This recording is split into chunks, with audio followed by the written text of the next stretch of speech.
بسم الله الرحمن الرحيم ولتكن منكم أمة يدعون إلى الخير ويأمرون بالمعروف وينهون عن المنكر وأولئك هم المفلحون. மேலும் மக்களை நன்மையின் பக்கம் அழைப்பவர்களாகவும் நல்லதை கொண்டு மக்களை ஏவுபவர்களாகவும் தீயதிலிருந்து மக்களை விலக்குபவர்களாகவும் உங்களிலிருந்து ஒரு கூட்டத்தார் இருக்கட்டும். இன்னும் அவர்களே வெற்றி பெற்றோர் ஆவர்.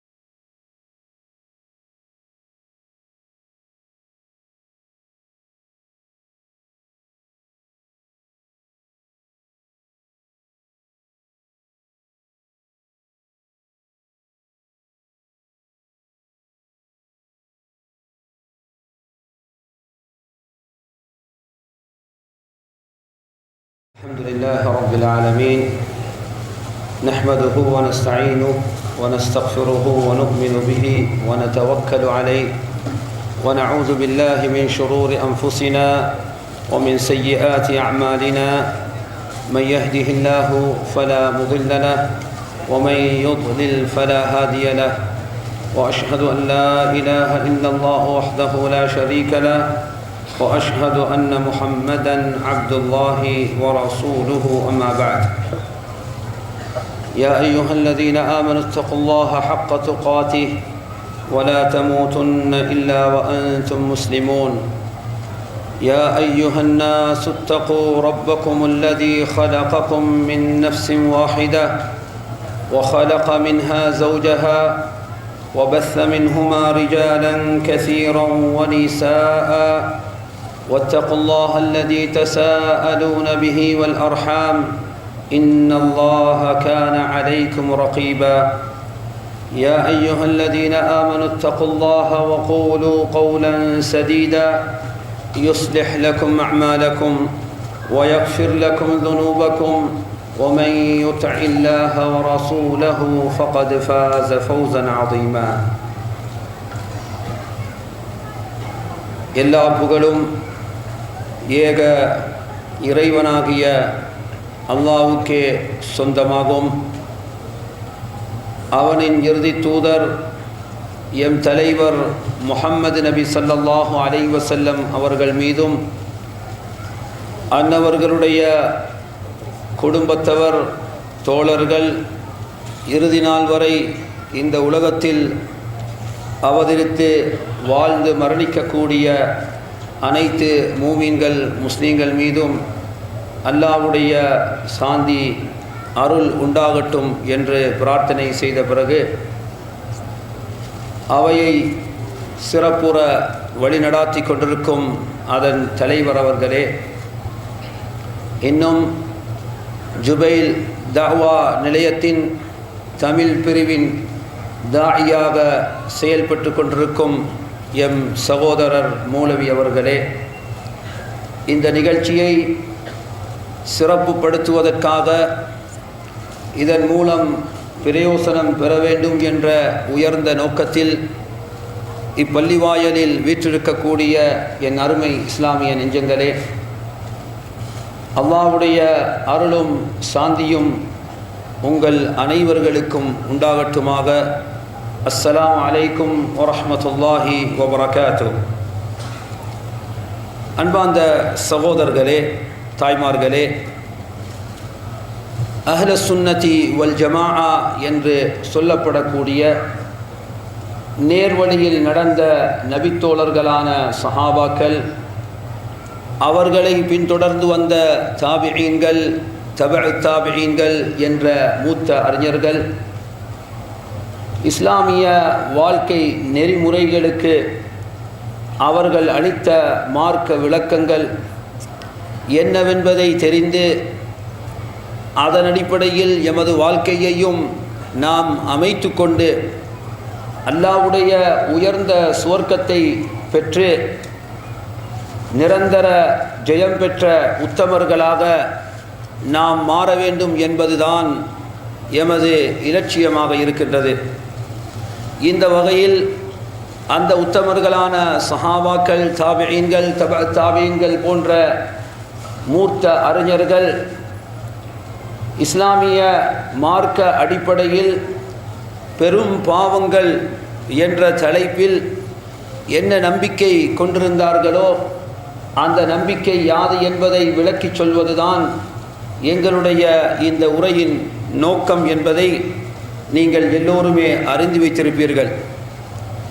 அன்பிற்குரியவர்களே, இஸ்லாத்தை பொறுத்தவரைக்கும் உலகில் வாழ பிறந்த இந்த மனிதன் எதை செய்ய வேண்டும், எதை செய்யக்கூடாது என்ற இரண்டு பகுதிகளையும் மிக தெளிவாக எத்தகைய சந்தேகமுமின்றி எமக்கு விளக்கி சொல்லியிருக்கிறது என்பதை குர்ஆனின் மூலமும் நபி ஸல்லல்லாஹு அலைஹி வஸல்லம் அவர்களுடைய சுன்னாவின் மூலமும் நாம் தெளிவாக தெரிந்து வைத்திருக்கிறோம். அன்பார்ந்த சகோதரர்களே, உலகில் வாழக்கூடிய இந்த மனிதன் அவன் எச்சரிக்கையோடு வாழ கடமைப்பட்டிருக்கின்றான். வாழ்க்கையில் எச்சரிக்கை பெற வேண்டும், நாம் கரிசனத்தோடு வாழ வேண்டும், மிகவும் கவனத்தோடு எமது வாழ்க்கையை நாம் நடாத்த வேண்டும். அப்போதுதான் எம் இலக்கை, எமது இறுதி இலட்சியம் என்னமோ அதை நாம் அடைந்து கொள்ள முடியும் என்பதை நாம் ஒவ்வொருவரும் மறந்து விடாது எமது வாழ்வில் எப்போதும் நினைவில் வைத்து கொள்ள வேண்டும். அன்பார்ந்த சகோதரர்களே, உலக வாழ்க்கையை பொறுத்தவரைக்கும் மனிதன் பல்வேறு விடயங்களில் தான் எச்சரிக்கையாக இருக்க வேண்டும் என்பதை அவன் அறிந்து வைத்திருக்கின்றான். வாகனத்தை நாம் செலுத்துகின்றோம். பாதையில் செல்லுகின்ற போது ஒவ்வொரு சாரதியும் அவர் விளக்கம் உள்ளவராக இருந்தால் நான் எச்சரிக்கையாக இந்த வாகனத்தை செலுத்த வேண்டும் என்பதை கவனத்தில் வைத்திருப்பார்.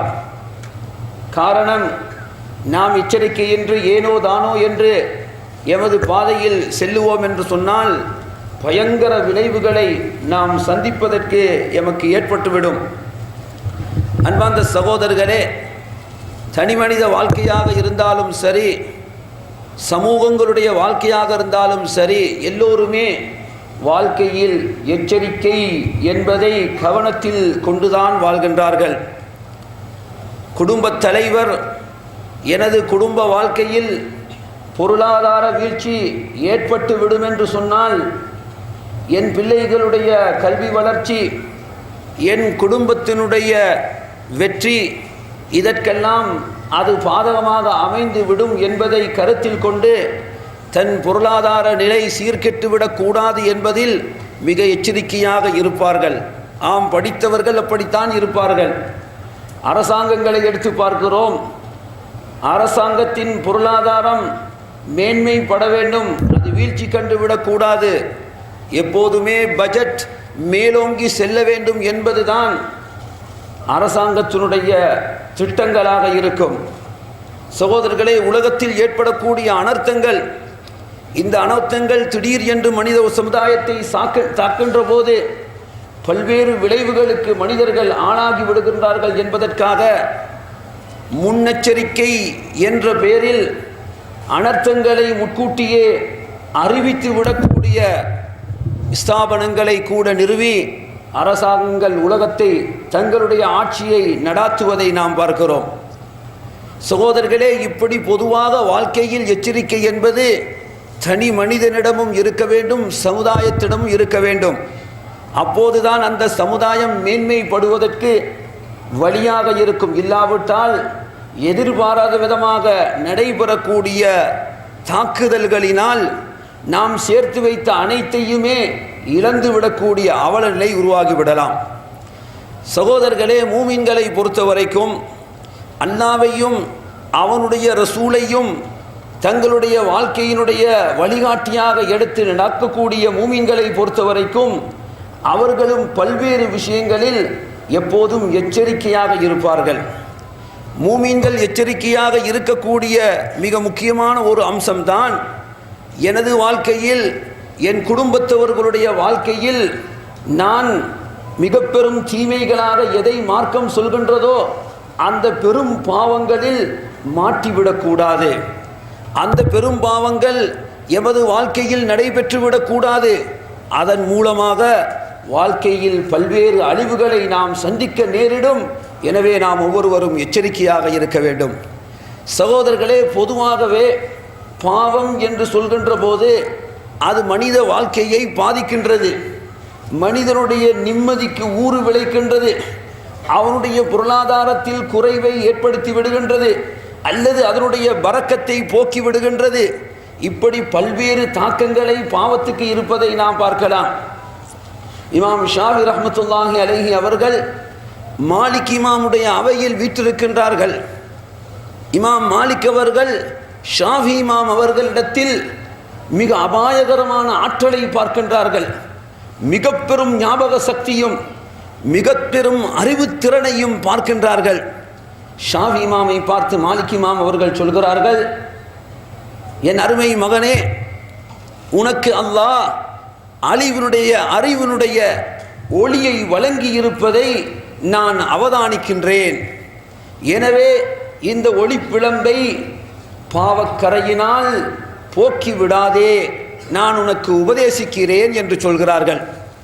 சகோதரர்களே, மனிதனிடம் இருக்கக்கூடிய அறிவு, மார்க்க இந்த விளக்கங்கள் மனிதனுடைய தீமையினால் அவனுடைய உள்ளத்தை விட்டும் அப்புறப்படுத்தப்படுவதை நாம் பார்க்கின்றோம்.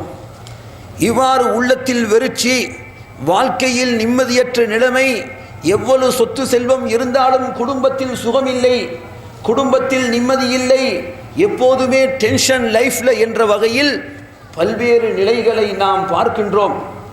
இதற்கான காரணங்கள் என்ன என்பதை ஆழமாக நாம் ஆராய முற்படுவோம் என்று சொன்னால் நிச்சயமாக எங்களுடைய பாவங்களுக்கு அதில் பங்கு இருக்கிறது என்பதை நாம் விளங்கிக் கொள்ள முடியும். அதனால்தான் அல்லாஹு தஆலா புனித அல் குர்ஆனில் அவனுடைய விசுவாசிகளை பற்றி சொல்லும்போது, லியஜ்ஸியல்லதீன அஸாஉ பிமா அமிலு, எவர்கள் தீமை செய்தார்களோ அவர்களுக்கு தண்டனை வழங்குவதற்காகவும் வயஜ்ஸியல்லதீன அஹ்ஸனு பில் ஹுஸ்னா, நன்மை செய்தவர்களுக்கு அல்லாஹ் கூலி வழங்குவதற்காகவும் என்று புனித அருள் வேதத்தில் அல்லாஹு தஆலா தீமைக்கு அல்லாஹ் தண்டனை வழங்குகிறான், நன்மைக்கு அல்லாஹ் கூலி வழங்குகிறான் என்று சொல்லிவிட்டு நன்மை செய்யக்கூடிய அந்த மூமின்களுடைய லட்சணத்தை அடுத்த வசனத்தில் எங்களுக்கு விளக்குகின்றான். அல்லதீன யஜ்தனிபூன கபாயிரல் இஸ்ம், அந்த நன்மை செய்யக்கூடிய நன்மக்களுடைய குணாதிசயம் என்னவென்றால், எதுவெல்லாம் பெரும் பாவங்கள் என்று இருக்கின்றதோ அவற்றை அவர்கள் தவிர்ந்து விடுவார்கள்.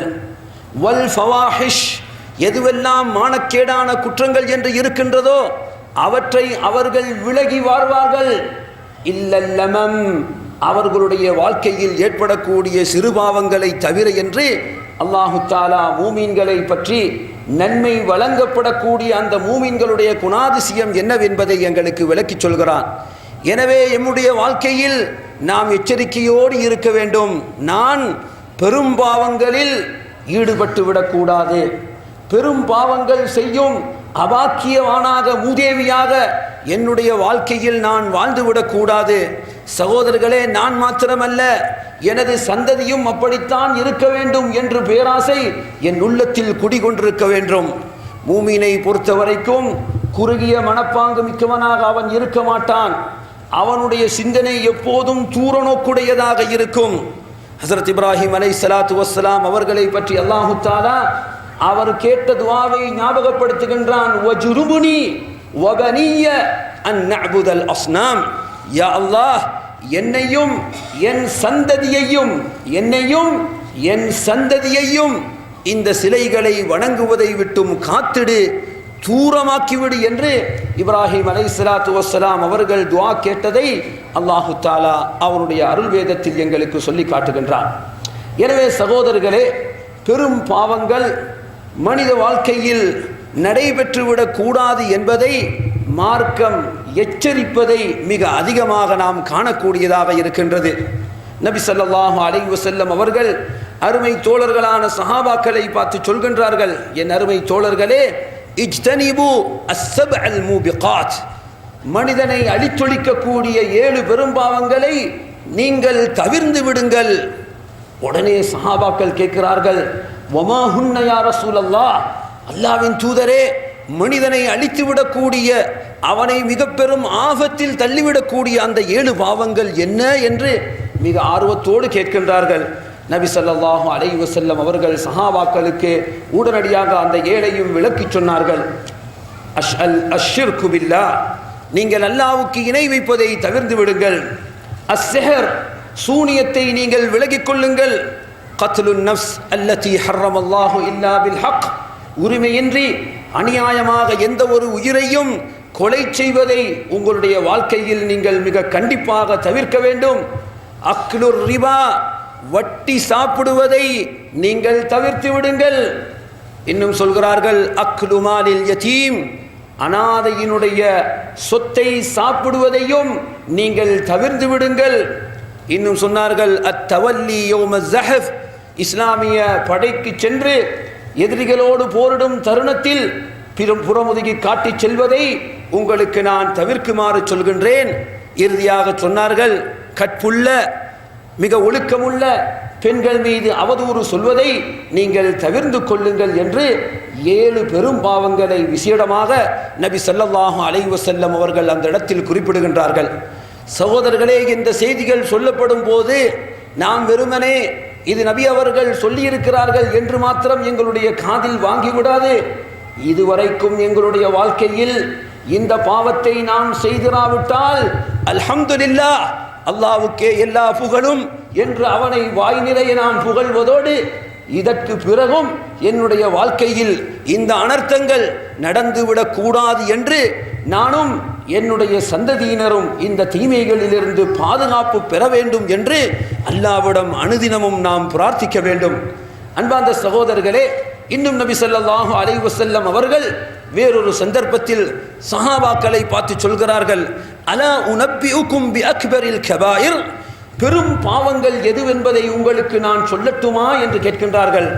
3 முறைகள் இவ்வாறு கேட்ட பிறகு சஹாபாக்களை பார்த்து சொல்கின்றார்கள், என் அருமை தோழர்களே, நீங்கள் அல்லாஹ்வுக்கு இணை வைப்பது நீங்கள் செய்யும் மிக பெரும் பாவமாகும். வஉகூகுல் வாலிதைன், உங்களுடைய பெற்றோர்களை நீங்கள் நோவிப்பீர்கள் என்றால், உங்களுடைய பெற்றோர்களுக்கு நீங்கள் துன்பம் தருபவர்களாக இருப்பீர்கள் என்றால், அவர்களுக்கு நீங்கள் கஷ்டம் கொடுப்பவர்களாக இருந்தால் அதுவும் மிக பெரும் பாவம் என்பதை நீங்கள் உணர்ந்து கொள்ளுங்கள். இன்னும் சொல்கிறார்கள், வகவுலு ஸூர், பொய் சாட்சி சொல்வதை உங்களுக்கு நான் எச்சரிக்கின்றேன், இதுவும் மிக பெரும் பாவமாகும் என்று ரசூல் ஸல்லல்லாஹு அலைஹி வஸல்லம் அவர்கள் விளக்கி சொன்ன செய்தியை நாம் புகாரியில் பார்க்கின்றோம். அன்பார்ந்த சகோதரர்களே, ஒரு நபித்தோழர் கிராமப்புறத்திலிருந்து வருகின்றார். நபி ஸல்லல்லாஹு அலைஹி வஸல்லம் அவர்கள் சஹாபாக்களோடு பேசிக் கொண்டிருக்கும் போது வருகை தந்த அவர், அல்லாஹ்வின் தூதரே, மல் கபாயிர், பெரும் பாவங்கள் என்றால் என்ன என்று கேள்வி கேட்கின்றார். ரசூல் ஸல்லல்லாஹு அலைஹி வஸல்லம் அவர்கள் அவருக்கு விளக்கம் சொன்னார்கள். அல் இஷ்ராக்கு பில்லாஹ், அல்லாஹ்வுக்கு இணை வைப்பது பெரும் பாவம் அப்பா என்று சொல்லிவிட்ட பிறகு உடனே கேட்கின்றார், சும்மமாதா, அதற்கு பிறகுள்ள பெரும் பாவம் என்ன தோ நபியே என்று கேள்வி எழுப்புகின்றார்.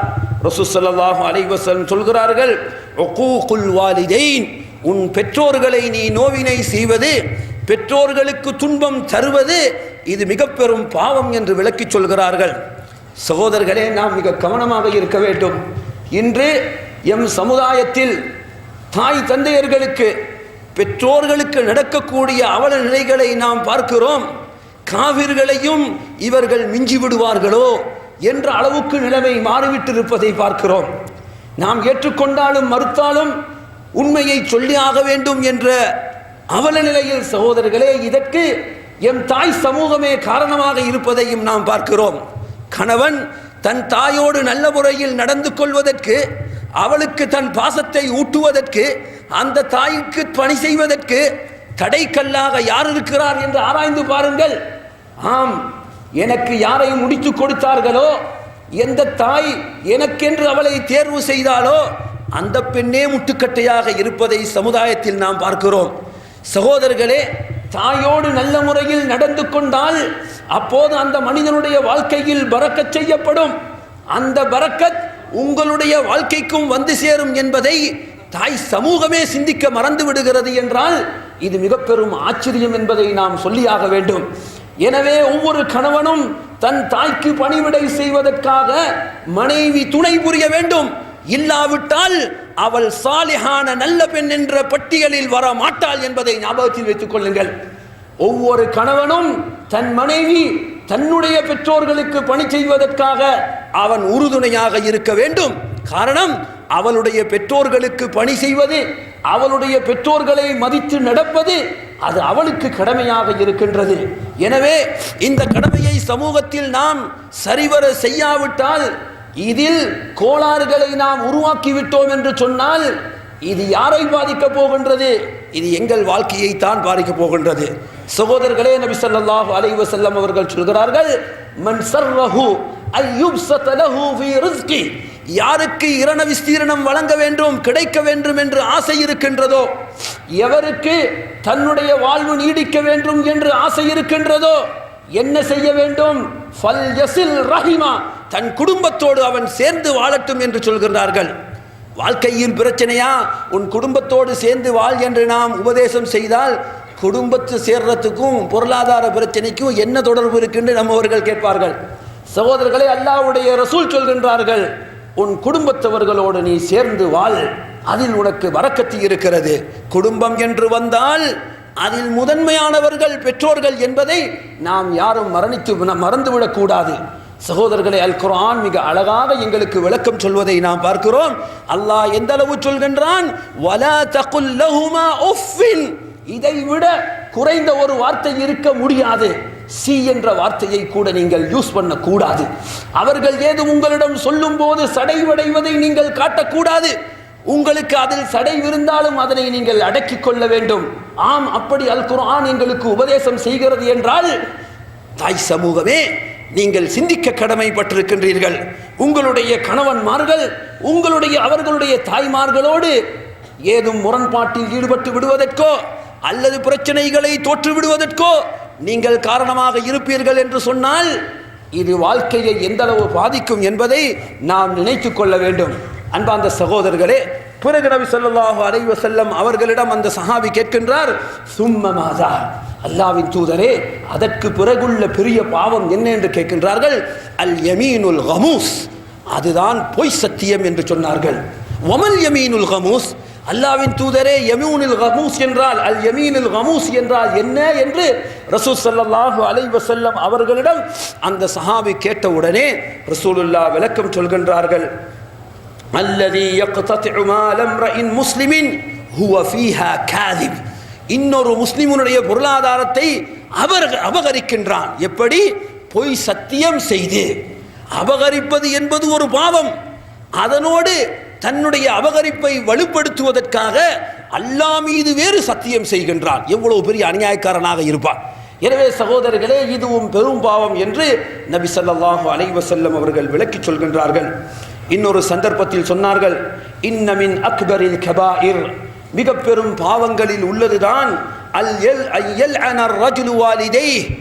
ஒரு மனிதன் தனது பெற்றோர்களை அவன் சபிப்பது என்று சொன்னார்கள். தன் பெற்றோருக்கு தானே சபிப்பதா? அது எப்படி? கீல யா ரசூலல்லாஹ் வ கைஃப யல்அனு الرجل வாலிதை, சஹாபாக்களிடம் அந்த பழக்கம் அன்று இல்லாது இருந்திருக்கும். ஆச்சரியத்தோடு கேட்டார்கள். உடனே, அல்லாஹ்வின் தூதரே, ஒரு மனிதன் தானே தன்னுடைய பெற்றோர்களுக்கு அவன் சபிப்பானா? நடக்குமா இது? ரசூல் ஸல்லல்லாஹு அலைஹி வஸல்லம் சொன்னார்கள், ஆம், அவன் நேரடியாக ஏச மாட்டான் தான், அவன் இன்னொருடைய பெற்றோருக்கு ஏசுவான், இன்னொருவருடைய தாய்க்கும் தந்தைக்கும் சாபமிடுவான். இதனால் என்ன நடக்கும் தெரியுமா? அவன் உன்னுடைய தாய்க்கும் தந்தைக்கும் சாபமிடுவான். நீ ஏசினியா, நானும் உனக்கு ஏசுவேன் என்று உன் பெற்றோரை வம்புக்கு இழுப்பான். இதற்கு காரணம் யார்? நீதான் காரணமாக இருக்கின்றாய். எனவே ஒரு மனிதன் தன்னுடைய பெற்றோர்கள் ஏசப்படுவதற்கு காரணமாக இருப்பதையும் நபி ஸல்லல்லாஹு அலைஹி வஸல்லம் அவர்கள் பெரும் பாவம் என்று சொல்கின்றார்கள். அல்லாஹ்வின் தூதர், அல்லாஹ்வின் அடியார்களே, நாம் இந்த பெரும் பாவம் விஷயத்தில் மிக எச்சரிக்கையாக இருக்க வேண்டும். எமது வாழ்க்கையில் அல்லாஹ் எங்களை பாதுகாக்க வேண்டும். இது ஒருபோதுமே நடந்துவிடக்கூடாது. அப்படி ஏதும் நடைபெற்றுவிட்டால் உடனடியாக அல்லாஹ்விடம் நாம் மீண்டு விட வேண்டும். பாவ மன்னிப்பு தேடி நாம் அல்லாஹ்விடம் மீண்டு விடுவோம் என்று சொன்னால் நிச்சயமாக அல்லாஹு தாலா எங்களை அரவணைத்துக் கொள்வான். விபச்சாரம், இதே போன்று ஷிர்க் வைப்பது, சூனியம் செய்வது, இதையெல்லாம் பெரும் பாவம் என்று நாம் ஆழமாக விளங்கி வைத்திருக்கின்றோம். இதோ குடும்ப வாழ்க்கையில் பெற்றோர்களோடு நடந்து கொள்ளும் முறையில் ஏற்படும் பெரும் பாவத்தை அல்லாஹ்வுடைய ரசூல் எங்களுக்கு விளக்கி சொல்கிறார்கள். இதுவும் பெரும் பாவம் அப்பா, இதையும் நினைத்துப்பார், இதன் மூலமும் உன்னுடைய வாழ்க்கை மிக பெரும் அனர்த்தத்துக்கு உட்படும். எனவே எச்சரிக்கையாக நாம் இருக்க வேண்டும். அன்பார்ந்த சகோதரர்களே, பெரும் பாவங்கள் விடயத்தில் அஹ்லு சுன்னத்தி வல் ஜமாஆ என்ற அந்த மூத்த அறிஞர்கள் என்ன கொள்கையில் இருந்தார்கள்? ஆம், பெரும் பாவம் மிக பெரும் அநியாயம். இந்த பாவத்தை செய்பவர்கள் நரகில் நுழைவிக்கப்படுவார்கள். அவர்கள் மிக பெரும் தண்டனைக்கு உட்படுத்தப்படுவார்கள். மிக பெரும் பிரச்சனையில் அவர்கள் மூழ்குவார்கள். எனவே இது எச்சரிக்கை செய்யப்பட வேண்டிய அம்சம் என்பதை அவர்கள் விளக்கி சொல்லிவிட்டு, இருந்தாலும் கூட பெரும் பாவம் செய்யும் மனிதனை நாம் காஃபிர் என்று சொல்லிவிட முடியாது. பெரும் பாவத்தில் ஒருவர் ஈடுபட்டு விடுவார் என்று சொன்னால், ஷிர்கை தவிர இஸ்லாம் சொல்லக்கூடிய ஏனைய பெரும் பாவங்களில் யாராவது ஈடுபட்டு விடுவார்கள் என்று சொன்னால் அதன் மூலமாக அவர் மார்க்கத்தை துறந்த காஃபிர் என்ற நிலைக்கு ஆளாகி விடமாட்டார். அதே போன்று பெரும் பாவம் செய்த ஒரு மனிதர் அவர் நரகில் நுழைவிக்கப்படுவார் என்று சொன்னால், தன்னுடைய பாவத்தின் காரணமாக நரகில் அம்மனிதன் நுழைவிக்கப்படுவார் என்று சொன்னால் என்றென்றும் அவன் நரகில் இருந்து விடுவான் என்று நாம் மார்க்க ஆதாரங்களை முன்வைத்து நம்ப முடியாது. நிச்சயமாக அவர்களுக்கு எப்போதாவது நரக விடுதலை உண்டு என்பதை விளக்கி சொல்கின்றார்கள். அன்பார்ந்த சகோதரர்களே, வரலாற்றை படித்து பார்த்தால் எங்களுக்கு தெரியும், ஹவாரிஜிகள் என்ற கூட்டத்தினர் பெரும் பாவம் செய்பவர்களை காஃபிர்கள் என்று ஃபத்வா கொடுத்தார்கள். பெரும் பாவம் யாராவது செய்துவிட்டால் அவர்கள் காஃபிர்கள், அவர்களுக்கும் இஸ்லாத்துக்கும் சம்பந்தம் கிடையாது. அவர்களுக்கு பின்னால் தோன்றிய முத்தஸிலா என்ற கூட்டத்தினுடைய கொள்கையை படித்து பார்த்தால் அவர்கள் பெரும் பாவம் செய்தவர்கள் விடயத்தில் இரண்டுக்கும் உட்பட்ட ஒரு நடுநிலை போக்கை நாம் கையாளுகிறோம் என்று சொல்லிவிட்டு அவர்களை நாங்கள் காஃபிர்கள் என்று சொல்லவில்லை. அது மாத்திரமல்ல, அவர்களை முஸ்லீம்கள் என்றும் நாங்கள் சொல்ல மாட்டோம், காஃபிர்கள் என்றும் சொல்ல மாட்டோம். அதே நேரத்தில் அவர்களை முஸ்லீம்கள் என்றும் சொல்ல மாட்டோம். உலகத்தில் நாம் அவர்களை பற்றி இப்படித்தான் சொல்லுவோம். இரண்டுக்கும் இடைப்பட்ட நிலையில் அவர்கள் இருக்கிறார்கள். அவர்கள் இஸ்லாமும் அல்ல, குஃப்ரும் அல்ல, இரண்டுக்கும் இடைப்பட்ட ஒரு நிலை. அவர்களிடம் விளக்கம் கேட்கப்பட்டது, அப்படியானால் அவர்களுடைய மறுமை நிலை என்ன? மறுமையை பொறுத்தவரைக்கும் அவர்கள் என்றென்றும் நரகத்தில் தான் இருப்பார்கள், அவர்கள் நரகத்தில் நிரந்தரமாக இருக்க போவார்கள். சொல்லாமல் சொல்லிவிடுகிறார்கள் அவர்கள் காஃபிர்கள் தான் என்று சொல்லி. சகோதரர்களே, இன்னும் ஒரு சாராரை பார்க்கிறோம். அவர்களுக்கு உலமாக்கள் முர்ஜிஆ என்று பெயர் வைத்திருக்கிறார்கள். அவர்களுடைய கொள்கையும் ஆச்சரியமானது. ஈமான் இருந்து விட்டால் எந்த பாவமும் எந்த பாதகத்தையும் ஏற்படுத்த மாட்டாது. ஈமான் இருந்து விட்டால் அல்ஹம்துலில்லாஹ், அவனுக்கு எந்த பாவமும் எத்தகைய பாதகத்தையும் என்ன செய்யாது, ஏற்படுத்த மாட்டாது என்ற ஒரு கொள்கை. அஹ்லு சுன்னாக்களை பொறுத்த வரைக்கும் இந்த அனைத்து கொள்கையிலும் முரண்பட்டவர்களாக இருந்தார்கள். இல்லை, பாவம் செய்பவன் தண்டிக்கப்படுவான். ஃபமை யஅமல் மிஸ்கால ஸர்ரத்தின் கைரன் யரா, யார் அணுவளவு நன்மை செய்வாரோ அதற்கு கூலி உண்டு என்று அல்லாஹ் சொல்கின்றான். வமை யஅமல் மிஸ்கால ஸர்ரத்தின் ஷர்ரன் யரா, யார் அணுவளவு தீமை செய்வாரோ அதனுடைய கூலியையும் அவர் கண்டுகொள்வார். எனவே நன்மை செய்தவருக்கு கூலியுண்டு, பாவம் செய்தவருக்கு கண்டிப்பாக தண்டனை இருக்க வேண்டும் என்று அஹ்லு சுன்னாவை சேர்ந்த அறிஞர்கள் சொல்கிறார்கள். எனவே பெரும் பாவங்கள் செய்பவர்கள் விடயத்தில் அஹ்லு சுன்னத்தி வல் ஜமாஆ என்ற மூத்த அறிஞர்களான சஹாபாக்கள், தாபிஈன்கள் போன்றவர்கள் என்ன நம்பிக்கையில் இருந்தார்கள் என்றால், சகோதரர்களே, அமலை பொறுத்தவரைக்கும் அது பெரும் பாவம் என்பதை மிக தெளிவாகவே விளக்கி சொல்லிவிட்டோம். ஆனால் கொள்கை அடிப்படையில் அவர்களை பற்றிய எங்களுடைய கருத்து என்ன, எம் சிந்தனை என்ன என்றால் தெளிவாக விளக்கி இருக்கின்றார்கள். நிச்சயமாக அவர்கள் காஃபிர்கள் அல்ல. இஸ்லாத்தை விட்டும் குஃபுர் என்ற நிலைக்கு என்ன செய்து விட மாட்டார்கள், அவர்கள் போய்விட மாட்டார்கள். அதனால்தான் நாம் பல்வேறு ஆதாரங்களை இதற்காக அவர்கள் சமர்ப்பிப்பதை பார்க்கிறோம். அஹ்லு சுன்னாவை சேர்ந்த அறிஞர்கள் தங்களுடைய இந்த கொள்கையை, தாம் நம்பியிருக்கக்கூடிய இந்த நம்பிக்கை, இதை நாம் வெறுமனே எங்களுடைய சிந்தனையின் அடிப்படையில் நாம் தோற்று வைத்தது அல்ல.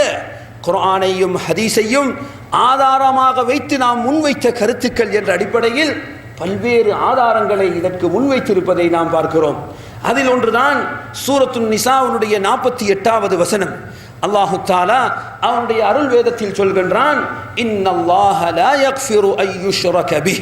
அல்லாஹு தஆலா அவனுக்கு இணை வைப்பதை அவன் மன்னிக்கவே மாட்டான். வயக்ஃபிரு மா தூன ذلك லிமன் யஷா.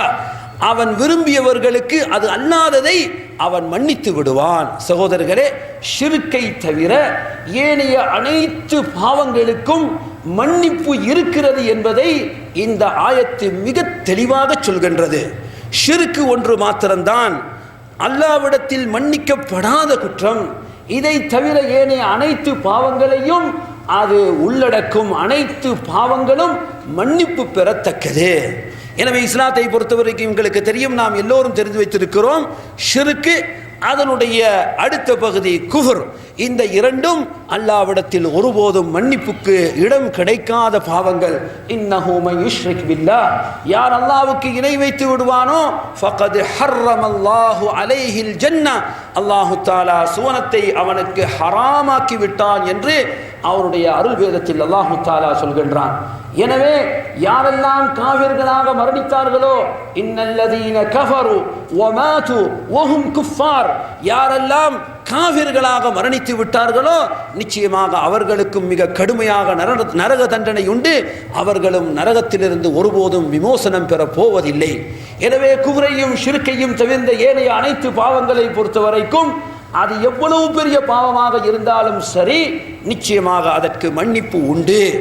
அதற்கு எப்போதாவது ஏதாவது ஒரு தருணத்திலாவது அல்லாஹு தஆலா மன்னிப்பு வழங்குவான். சகோதரர்களே, அல்லாஹ்வினுடைய மன்னிப்பின் அதிகாரத்தில் அடியார்கள் தலையிட முடியாது. அவன் விரும்பினால் ஆரம்பத்திலேயே மன்னித்து சுவனத்தில் அவன் நுழைத்து விடலாம். அது அவனுடைய சுய அதிகாரம். அவன் விரும்பினால் பாவத்துக்கு ஏற்ப தண்டனை வழங்கிவிட்டு அதற்கு பிறகு அவன் சுவனத்தில் அந்த மனிதனை நுழைவிக்கலாம். அது அவனுடைய அதிகாரம். அதில் நாம் தலையிட முடியாது. இன்னும் பார்க்கிறோம், ஹஸரத் அபூ தர் ரலியல்லாஹு அன்ஹு அவர்கள் அறிவிக்கக்கூடிய ஒரு செய்தியை இமாம் முஸ்லிம் ரஹ்மத்துல்லாஹி அலைஹி அவர்கள் பதிவு செய்திருக்கின்றார்கள். நபி ஸல்லல்லாஹு அலைஹி வஸல்லம் அவர்கள் சொல்கிறார்கள், அல்லாஹ் கூறுகின்றான், மன் லகியனி பிகுராபில் அர்தி ஹதீஆ, இந்த பூமி நிரம்பும் அளவுக்கு ஒரு மனிதன் பாவம் செய்து விட்டான். அல்லாஹ் எங்கள் எல்லோரையும் பாதுகாக்க வேண்டும். நபி அவர்கள் சொல்கிறார்கள், பூமி நிரம்பும் அளவுக்கு பாவம் செய்த மனிதன் அல்லாஹ்வுக்கு இணை வைக்காது அவன் அல்லாஹ்வை சந்தித்தால் அல்லாஹ் சொல்கின்றான், நான் அவனை அதே அளவுக்கு மன்னிப்போடு சந்திப்பேன். பூமி நிரம்பும் அளவுக்கு அவன் பாவம் செய்திருக்கின்றான், அதே அளவுக்கு நானும் மன்னிப்போடு அவனை சந்திக்க தயாராக இருக்கிறேன் என்று அல்லாஹு தஆலா தான் மன்னிப்பு வழங்க தயாராக இருப்பதை நபி ஸல்லல்லாஹு அலைஹி வஸல்லம் அவர்கள் சொல்கின்றார்கள். சகோதரர்களே, பூமி நிரம்பும் அளவுக்கு பாவம் என்று சொன்னால் நினைத்து பாருங்கள், எந்த விதமான பஞ்சமா பாதகங்களை எல்லாம் அவன் செய்திருப்பான்.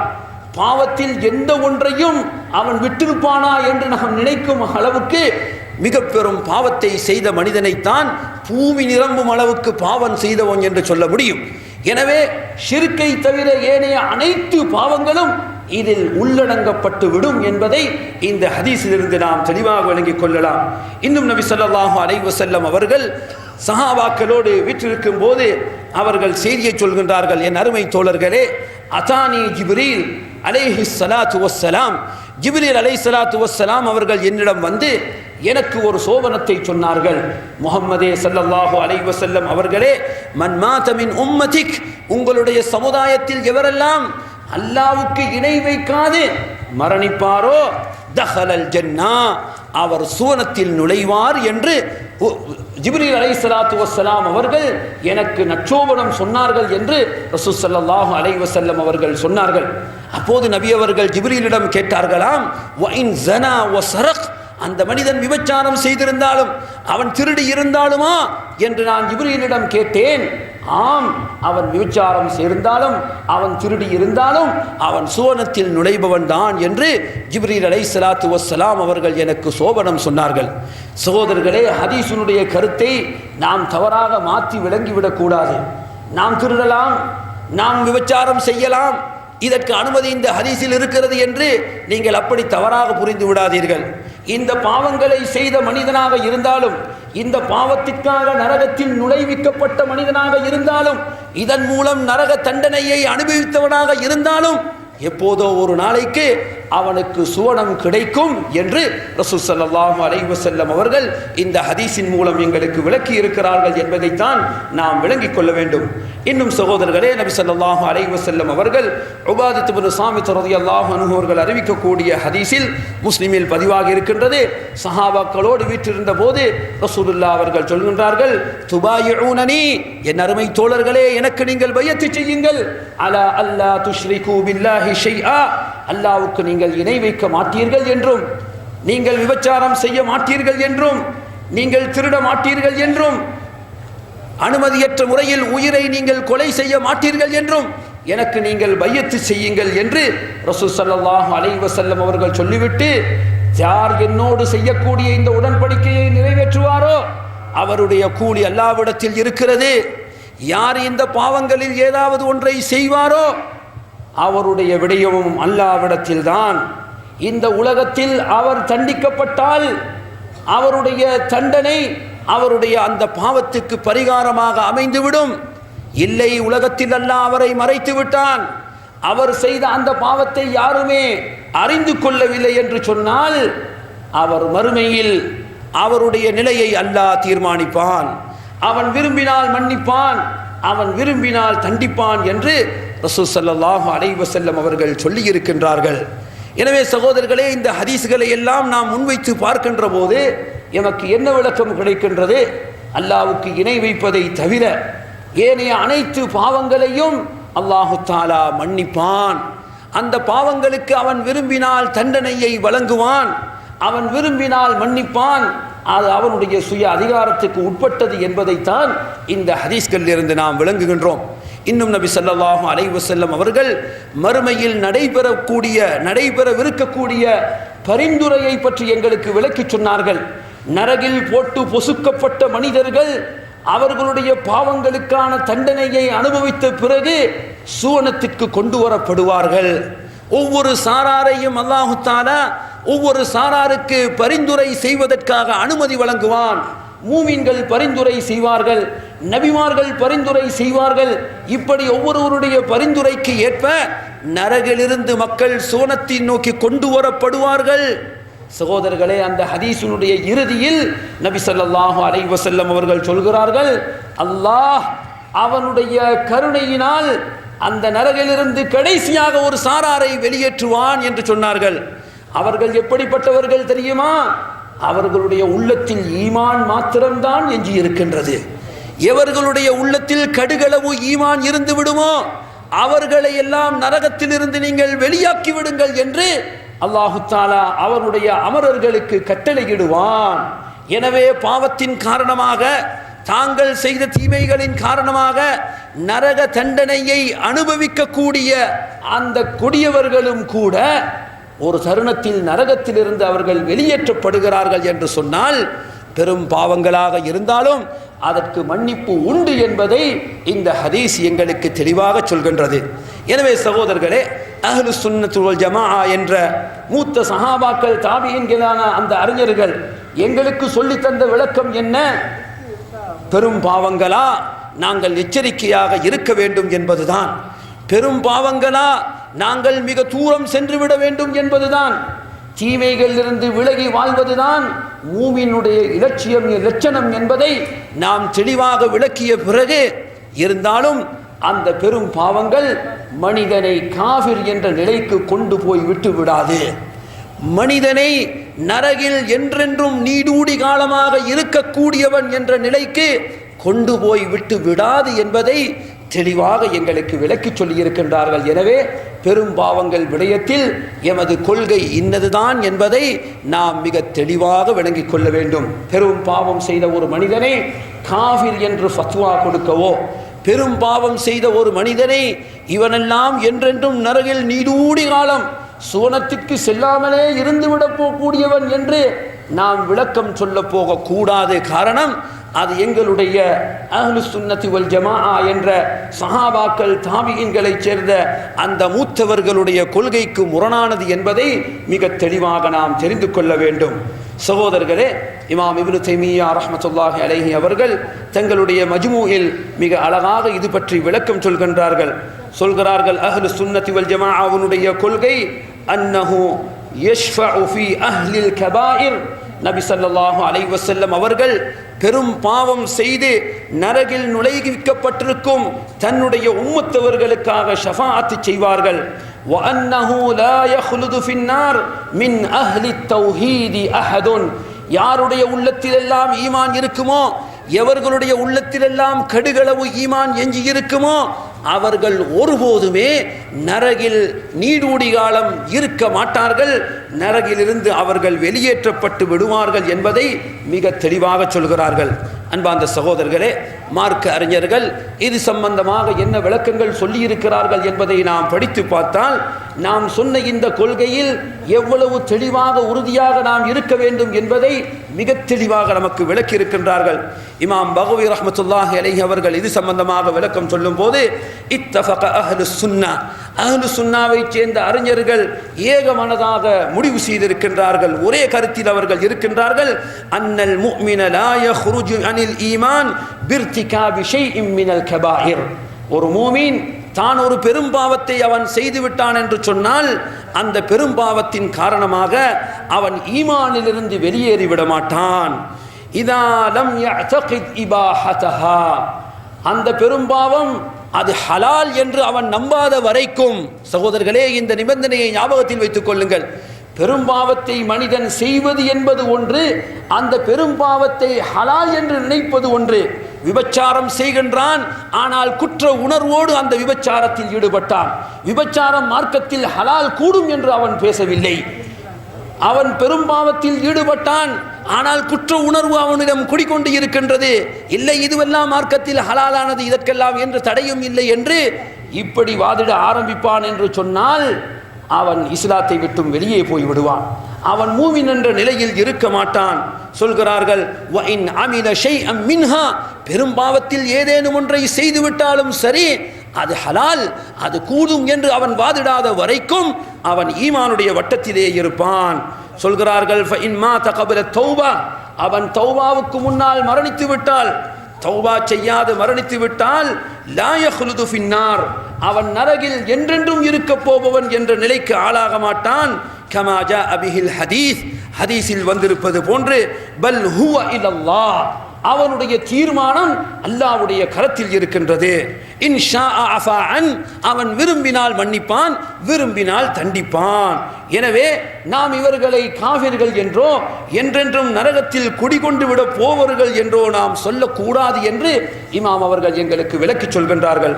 இமாம் இப்னு பத்தார் ரஹ்மத்துல்லாஹி அலைஹி அவர்கள் இது பற்றி கூறுகின்ற போது, வகத் அஜ்மஅத்தில் உலமா, உலமாக்களுடைய ஏகமனதான தீர்மானம் என்ன தெரியுமா? லா ஹிலாஃப பைனஹும், அவர்களிடத்தில் எந்த கருத்து வேற்றுமையும் இதில் கிடையாது. சொல்கிறார்கள், அன்னஹு லா யக்ஃபுரு அஹதும் மின் அஹ்லில் கிப்லா பிதம்பின், பாவத்தை செய்து எந்த ஒரு மனிதனும் அவன் செய்த பாவத்தின் காரணமாக காஃபிர் என்ற நிலைக்கு அவன் ஆளாகிவிட மாட்டான். காஃபிர் என்ற நிலைக்கு அவர்கள் பாவத்தின் மூலமாக சென்று விட மாட்டார்கள் என்பதை மிக தெளிவாக நாம் தெரிந்து கொள்ள வேண்டும். இமாம் தஹாவி ரஹ்மத்துல்லாஹி அலைஹி அவர்கள் இது பற்றி பேசும்போது, லா நுகஃபிரு அஹதம் மின் அஹ்லில் கிப்லா பிதம்ப், எந்த ஒரு மூமினையும், கிப்லாவை சேர்ந்த எந்த ஒரு மூமினையும் அவனுடைய பாவத்தின் காரணமாக நாம் காஃபிர் என்று ஃபத்வா கொடுத்து விட மாட்டோம். ஆனால் மாலம் யஸ்தஹில்லா, அவன் அதை ஹலால் என்று கருதாத வரைக்கும் என்று சொல்கிறார்கள். அமிது மார்க்கத்தில் கூடும் என்று ஃபத்வா கொடுக்க ஆரம்பித்தால் அதை வாதிட ஆரம்பித்தான் என்று சொன்னால் அவன் காஃபிராகி விடுவான். வலா நகூலு லா யதுர்ரு மஅல் ஈமானி ذنبٌ லிமன் அமிலா. ஆம், ஈமானுக்கு பிறகு எந்த பாவம் செய்தாலும் பரவாயில்லை என்று அந்த கொள்கையும் எங்களிடம் கிடையாது. இது முர்ஜியாக்களுடைய கொள்கை. இல்லை, பாவத்திற்கு அடியான் தண்டிக்கப்படுவான் என்பதுதான் எங்களுடைய கொள்கை. ஆனால் பாவத்தின் காரணமாக அவன் என்றென்றும் நரகில் தங்கிவிடுவான் என்ற கொள்கை எங்களிடம் இல்லை என்பதைத்தான் இமாம் அவர்கள் விளக்கிச் சொல்கின்றார்கள். வஅஹ்லுல் கபாயிர் ஃபின்னார் லா யஹ்லுதூன். பெரும் பாவம் செய்பவர்கள் நரகம் செல்வார்கள், ஆனால் அவர்கள் நரகத்தில் என்றென்றும் தங்கிவிடுவார்கள் என்று நாம் சொல்ல மாட்டோம். வஹும் முவஹ்ஹிதூன். அவர்களிடம் ஈமான் எஞ்சியிருக்கும் என்று சொன்னால் என்றோ ஒரு நாள் அந்த நரகிலிருந்து அவர்கள் வெளியேற்றப்படத்தான் போகின்றார்கள்.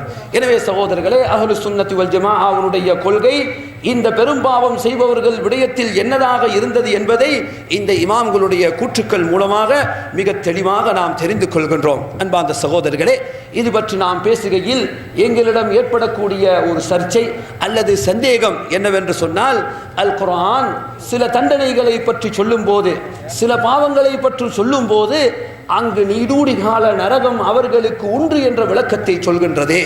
அப்படியானால் இதற்கு என்ன விளக்கம் என்று எங்களுக்கு சந்தேகம் வரலாம். அதில் ஒன்றுதான் சகோதரர்களே, சூரத்துன் நிசாவை நாம் படிக்கின்றோம். 93வது வசனத்தில் அல்லாஹு தஆலா வமன் யக்துல் முஃமினன் முத்தஅம்மிதா, யார் ஒரு மூமினை வேண்டுமென்றே கொலை செய்து விடுவானோ, யார் மூமினை வேண்டுமென்றே கொலை செய்து விடுவானோ ஃபஜஸாஉஹு ஜஹன்னம், அவனுக்கு தண்டனை நரகம், அவன் நிச்சயமாக ஹாலிதன் ஃபீஹா, அந்த நரகத்தில் என்றென்றும் நீடூடி காலம் இருந்து விடுவான் என்று அந்த வசனம் சொல்கின்றது. அதே போன்று சகோதரர்களே, வட்டியை பற்றி சூரத்துல் பக்ரா 275வது வசனம் பேசுகின்ற போது ஒமன் ஆத, யார் வட்டியின் பக்கம் மீண்டு சென்று விடுவார்களோ ஃபஉலாயிக அஸ்ஹாபுன் நார், அவர்கள் நரகவாசிகள், ஹும் ஃபீஹா ஹாலிதூன், அவர்கள் அந்த நரகத்தில் என்றென்றும் நீடூடி காலம் இருந்து விடுவார்கள் என்று இந்த வசனங்கள் சொல்வதை பார்க்கிறோம். எனவே வட்டிக்கு நீடூடி கால நரகம், அவர்கள் என்றுமே நரகத்திலிருந்து வெளியேறப் போவதில்லை. ஒரு மூமினை வேண்டுமென்று ஒருவன் கொலை செய்து விட்டானா அவன் நீடூடி காலம் நரகத்தில் இருந்து விடுவான். காரணம், குர்ஆன் ஹாலிதன் ஃபீஹா, அந்த நரகத்தில் என்றும் நிலைத்திருப்பான் என்று சொல்கின்றது. எனவே இவர்களும் நரகத்தில் என்றும் குடிகொள்ளப் போகிறவர்கள், வெளியேற்றப்பட மாட்டார்கள் என்ற கருத்தை நம் காலத்திலும் சிலர்கள் சொல்லிக் கொண்டிருப்பதை நீங்கள் அறிந்திருப்பீர்கள். அன்பார்ந்த சகோதரர்களே, இமாம்கள் இது பற்றி ஆராய்ச்சி செய்யாமல் இல்லை, இது பற்றி அவர்கள் அலசாமல் இல்லை, இதை பற்றி தெளிவாக என்றோ எங்களுக்கு விளக்கம் சொல்லிதான் இருக்கின்றார்கள். தஃப்சீர்களை நீங்கள் படித்து பாருங்கள். இந்த வசனங்களுக்கு சொல்லப்பட்டிருக்கக்கூடிய விளக்கங்களை எடுத்து இமாம்கள் என்ன சொல்கிறார்கள் என்பதை ஆராய்ச்சி செய்து பாருங்கள். மிக தெளிவாக சொல்கின்றார்கள், இந்த வசனம் நீங்கள் நினைக்கக்கூடிய அந்த கருத்தை வழங்க மாட்டாது. அந்த கருத்து ஹாலிதீன ஃபீஹா, அவர்கள் என்றென்றும் நரகத்தில் இருப்பார்கள் என்ற வசனத்துக்கு இதுதான் காஃபிர்களை போன்று அவர்கள் இருப்பார்கள் என்பதுதான் அர்த்தமாக இருந்தால், குர்ஆன் வேறு வசனங்களிலும் இதே வார்த்தையை பாவிக்கின்றது. சகோதரர்களே, சூரத்துல் ஜின்னை படித்து பாருங்கள். அல்லாஹு தஆலா அங்கு குறிப்பிட்ட இன்ன பாவம் என்று சொல்லாமல் வமன் யஅஸில்லாஹ வ ரசூலஹ, யார் அல்லாஹ்வுக்கும் ரசூலுக்கும் மாறு செய்வானோ ஃபஇன்ன லஹு நார ஜஹன்னம், அவனுக்கு நரகம், ஹாலிதீன ஃபீஹா, அதில் என்றென்றும் தங்கி இருப்பான் என்று அல்லாஹ் சொல்கிறான். எந்த பாவமும் விடப்படவில்லை.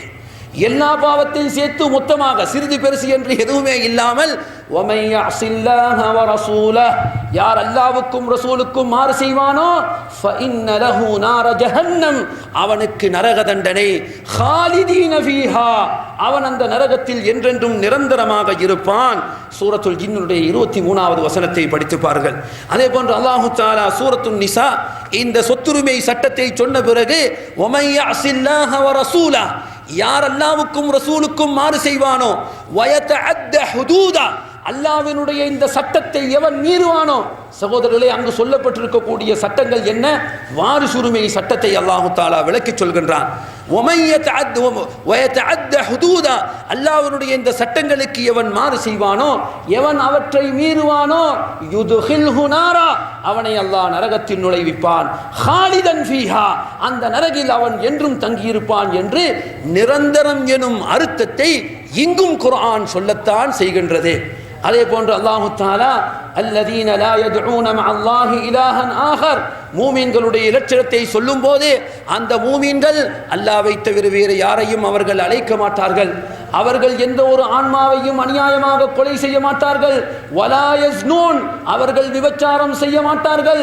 வமை யஃஅல் ஸாலிக், யார் இவைகளை செய்வார்களோ யல்கா அஸாமா, அதற்குரிய தண்டனையை அவர்கள் அனுபவிப்பார்கள் என்று அல்லாஹ் சொல்லிவிட்டு பிறகு சொல்கின்றான், அந்த நரகத்தில் அவர்கள் வயஹ்லுது ஃபீஹி முஹானா, நரகத்தில் அவர்கள் என்றும் தங்கி விடுவார்கள் என்று நிரந்தரம் என்ற வசனத்தை சொல்கின்றான். எனவே சகோதரர்களே, நிரந்தர நரகம் என்பது இந்த கொலைக்கும் இந்த வட்டிக்கும் மாத்திரம் சொல்லப்பட்டதல்ல, ஏனைய குற்றங்களுக்கும் இஸ்லாம் இதை சொல்லத்தான் செய்கின்றது. எனவே தஃப்சீரை படித்து பார்த்தால் மார்க்க அறிஞர்கள் மிக அழகாக எங்களுக்கு விளக்கம் சொல்லித் தருகின்றார்கள். இங்கு இந்த வசனத்துக்கு என்ன அர்த்தம் என்றால், நரக தண்டனையிலும் அதிக கால நரக தண்டனை என்று ஒன்று உண்டு, நரக தண்டனையிலும் குறிப்பிட்ட சில கால நரக தண்டனை என்று உண்டு.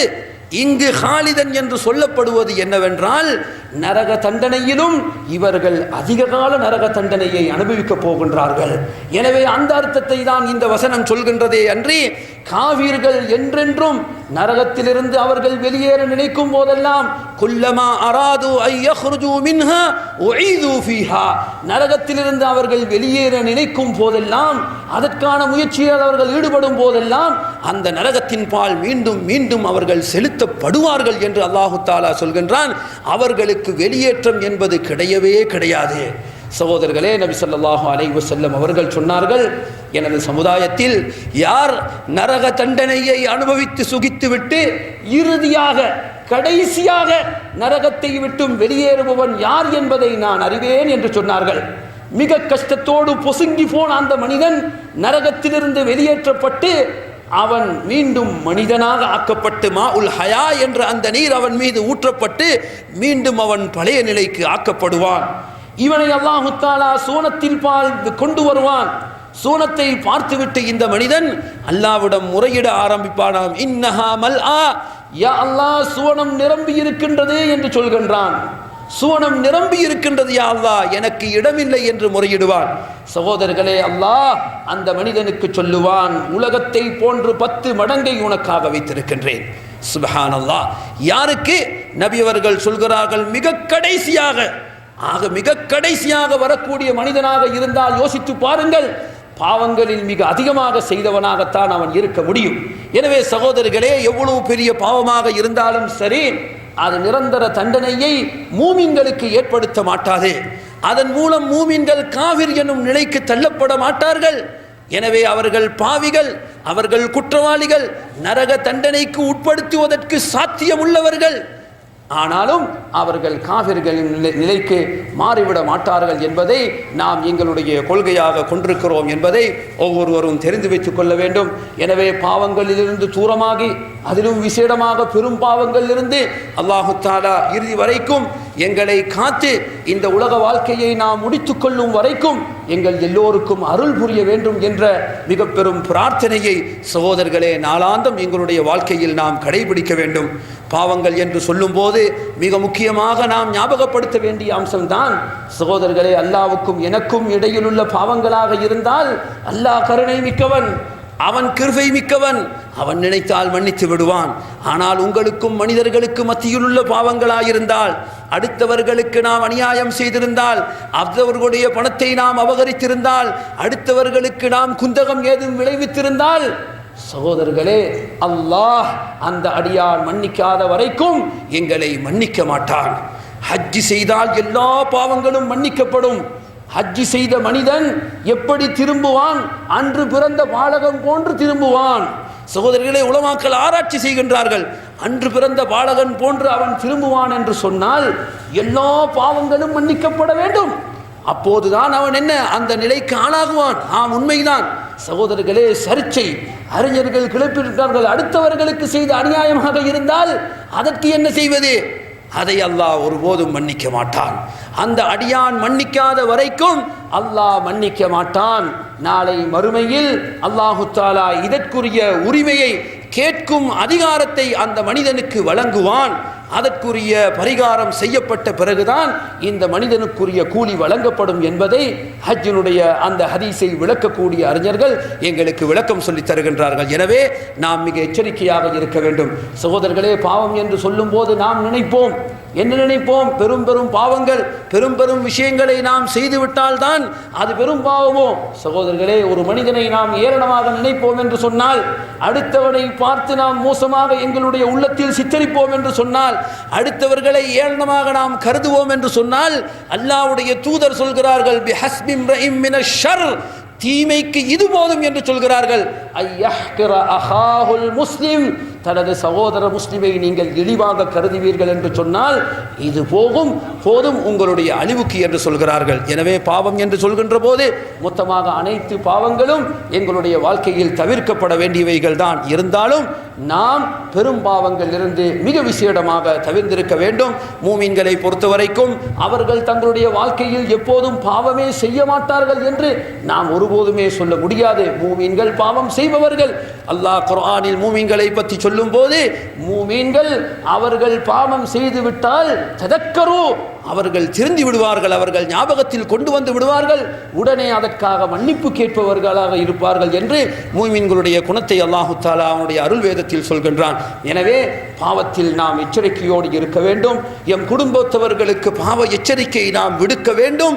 எமது சமுதாயத்தில் சந்ததியில் அல்லாஹ்வுடைய ஷிர்க்கை எவரும் அல்லாஹ்வுக்கு இணை வைக்கும் நிலைக்கு ஆளாகிவிடக் கூடாது என்ற அந்த உணர்வு எங்களுடைய உள்ளத்தில் குடிகொண்டிருக்க வேண்டும். எமது சந்ததிகளுக்காக யா அல்லாஹ் ஷிர்க்கிலிருந்து, தீய குற்றங்களிலிருந்து, மிக பெரும் பாவங்களிலிருந்து அவர்களுக்கு நீ பாதுகாப்பு வழங்கு என்று பிரார்த்தனை செய்யக்கூடிய நல்ல தந்தைமார்களாக நாம் வாழ்ந்து மரணிப்பதற்கு அல்லாஹு தஆலா எங்கள் எல்லோருக்கும் அருள் புரிவானாக. இந்த நல்ல சந்தர்ப்பத்தை எங்களுக்கு வழங்கிய இந்த தாவா நிலையத்தினுடைய அனைத்து உறுப்பினர்களுக்கும் நன்றி செலுத்துவதோடு, அனைத்துக்கும் மேலாக அல்லாஹ்வுக்கு நன்றி செலுத்தி இந்த உரையின் மூலமாக நாம் பயன்பெற்றவர்களாக ஆக வேண்டும் என்று உங்கள் அனைவர்களையும் வேண்டிக் கொண்டு என்னுடைய இந்த உரையை முடித்துக் கொள்கின்றேன். وآخر دعوانا أن الحمد لله رب العالمين وصلى الله وسلم وبارك على نبينا محمد وعلى آله وصحبه أجمعين والحمد لله رب العالمين.